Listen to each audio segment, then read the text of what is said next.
play 2. Playing 2 is for pussies. Oh, we could do a discussion about Centurion. So, a new deck in Valiant Smashers came out, and it's called Centurion. And if you're unaware of what Centurion does, it's a level 12 based synchro deck. You know what's also a level 12?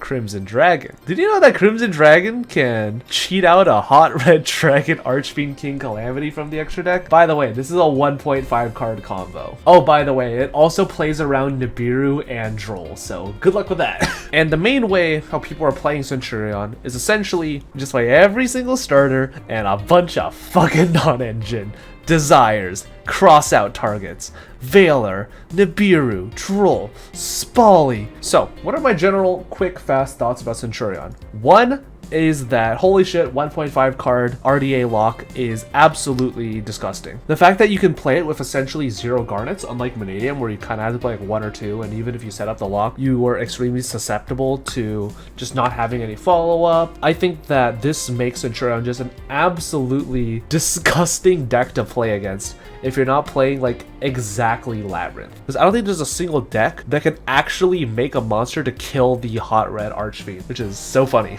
So you're essentially just giving yourself a turn with Legatia and Calamity just to punch your opponent's board, and then in main phase 2 you could just do Centurion plays all over again. But the main problem is that this deck loses to every fucking hand trap under the sun. Like think of Imperm on Primera or Legatia so that Legatia can't set, Ash Blossom on Primera, Ghost Ogre on Trudia or Emmet, Book of Moon on the Crimson Dragon. There are like a trillion cards that do out, in large quotations, the Centurion board. But although this deck is extremely interruptible in like its main setup line and its sort of combo, and there are a lot of ways to, you know, just like sort of stop the Crimson Dragon or the RDA coming down, and loses to a lot of interruption and hand traps and blah blah blah blah blah, like we already mentioned.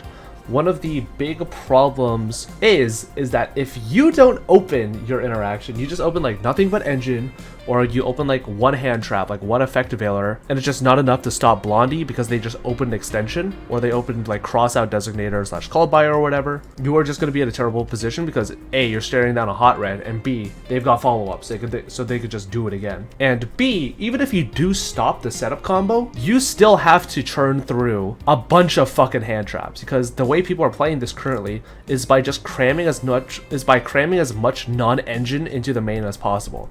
Like when you look at a hand like this, like sure, if I get like effect veilered on the Trudea, I've still got like a Phalanx and Nibiru, and this is a pretty marginal hand. Like if I go Oath into Trudea and then they just have Imperm or whatever, I'm basically fucked here. You still have to consider that you still have to chew through your opponent's fucking like Imperm, maybe like a random call by a cross out, as well as like, you know, just a random fucking hand trap that they just like nat opened. And like, what if these aren't hand traps? What if these are just extenders? Better have it. That's the thing that makes Centurion really scary, is the fact that even if you do stop the combo, you are still very much able to survive by just holding on to a bunch of hand traps and then just hopefully doing the same play again on your opponent's turn. It's kind of like Pearly and Sword Soul in a weird sense, where Sword Soul has a very linear but fragile combo, has enough extension and non-engine to sort of survive into getting to a follow-up turn where they can just do it all over again like Pearly does. How is Shifter against it? Oh, this deck can play Shifter. This deck doesn't really care about the graveyard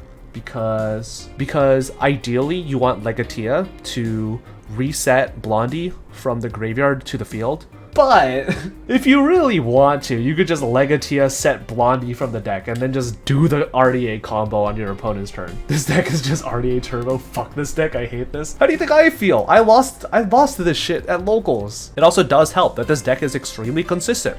Let's look at the amount of 1-card starters this deck does. Primera, 1-card starter. Trudea, 1-card starter. Terraforming, 1-card starter. Emblem of Oath, 1-card starter. Stand-up Centurion, 1-card starter. That is like 16 starters. You're never not going to open a starter or a way to get to one. Look, starter hand. Look, starter hand. Look, starter hand. Look, starter hand plus a bunch of fucking hand traps. Look, starter hand plus a bunch of defensive cards and extenders. Look, starter hand plus extension, plus protection, plus a hand trap. This deck just always has it. But I generally do think that Centurion is probably gonna be a good deck. I don't think it's gonna be a tier 1 deck. I think it does suffer the same issues as like Pearly and Praying Kids and Sword Soul does, where it's a very interruptible deck. But overall, I think that Centurion, you know, just being a deck that says better have it or you are literally going to lose the game in the most apparent way possible is absolutely disgusting, and I can't wait. Anyways, be sure to donate to my PayPal down below so that I can afford a full CR Centurion core. And yeah, it's gonna be it.